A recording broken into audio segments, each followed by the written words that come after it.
गणेश जी की पूजा हो, विसर्जन हो, कुछ भी हो, गणेश जी का एक नारा बहुत गूंजता है, गणपति बाप्पा मोरया।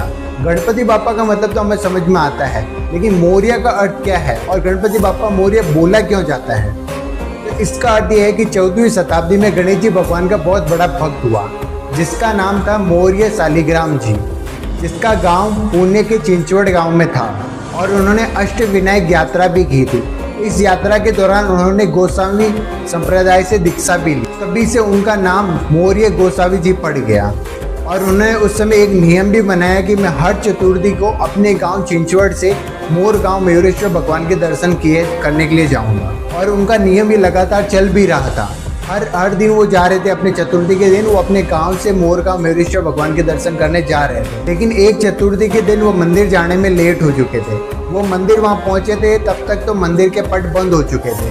उन्होंने पंडित जी से बहुत प्रार्थना करी, लेकिन द्वार नहीं खुले, तो वो बहुत जोर जोर से मंदिर के बाद रोने लगे। उनकी पीड़ा मयूरेश्वर भगवान से देखी नहीं जा रही थी, तो वह स्वयं उनके सामने प्रकट हो गए और उन्होंने उनकी पीड़ा शांत की। उन्होंने उनको आशीर्वाद दिया कि मैं तुम्हारी भक्ति से प्रसन्न हूँ और मैं तुम्हें आशीष देता हूँ कि अब तुम्हें कहीं पर भी जाने की जरूरत नहीं है। अब मैं हमेशा तुम्हारे साथ रहूँगा, तुम्हारे पास रहूँगा। इसे भक्तजन कहते हैं कि हमें भी मौर्य जी जैसे भक्ति दे और हमारे साथ हमेशा निरंतर रहें और आपकी कृपा हमेशा हमारे ऊपर बनाए रखे। तो इसी कारण से तब से अब तक लेकर गणपति बाप्पा मौर्य बोला जा रहा है।